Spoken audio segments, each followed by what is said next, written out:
तो साल 2002 था और अक्टूबर के मंथ का लास्ट वीक था और एसीपी प्रमोद कुशवाहा जो थे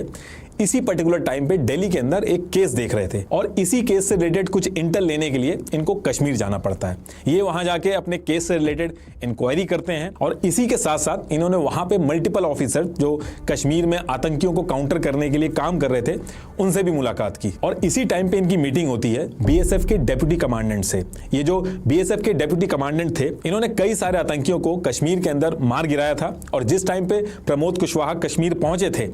उसी टाइम पे इन्होंने कुछ आतंकियों को मारा था और उन्हीं मरे हुए आतंकियों में से एक आतंकी की जेब में से इनको एक डायरी मिली थी और जब इनकी मीटिंग हुई प्रमोद कुशवाहा से तो ये जो डायरी थी इन्होंने प्रमोद कुशवाहा को दिखाई। अब जब एसीपी प्रमोद ने उस डायरी को देखा तो उस डायरी में मल्टीपल एंट्रीज थी, पेन से कुछ डिटेल्स हर पेज पे लिखी थी एकदम खराब सी हैंडराइटिंग में और उस डायरी के सबसे लास्ट पेज पे एक ईमेल एड्रेस लिखा था rashid32xxx@hotmail.com। तो एसीपी प्रमोद क्या करते हैं, ये सारी एंट्रीज को छोड़ के लास्ट पेज पे जो ईमेल एड्रेस लिखा था उसको ये नोट करके दिल्ली वापस आ जाते हैं और दिल्ली आने के बाद वो अपने बॉस जो कि स्पेशल सेल के हेड थे नीरज कुमार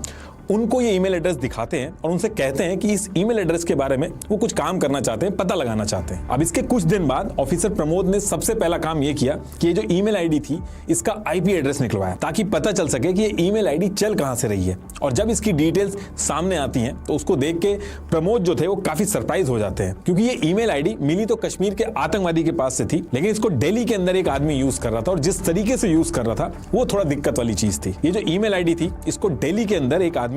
अलग अलग साइबर कैफे से यूज कर रहा था और एक बार जिस साइबर कैफे से उस ईमेल एड्रेस को वो आदमी यूज कर ले रहा था दोबारा उस कैफे में नहीं जा रहा था। जैसे 1 फरवरी 2003 को पहाड़गंज के साइबर कैफे में ये आदमी जाता है, वहां पे इस ईमेल आईडी को यूज करता है और उसके बाद दोबारा वहां पे नहीं जाता है। ठीक इसके 2 दिन बाद 3 फरवरी 2003 को दरियागंज के एक कैफे में आदमी जाता है, वहां से इस ईमेल आईडी को यूज करता है और दोबारा फिर वहां नहीं जाता है। और फिर इसके 4 दिन बाद 7 फरवरी 2003 को मोती बाग के कैफे में गया और ईमेल आईडी को यूज किया, किसी को ईमेल आईडी से ईमेल भेजा और दोबारा उस कैफे में नहीं गया। अब ये पर्टिकुलर पैटर्न जब सामने आया तो स्पेशल सेल के जो ऑफिसर्स थे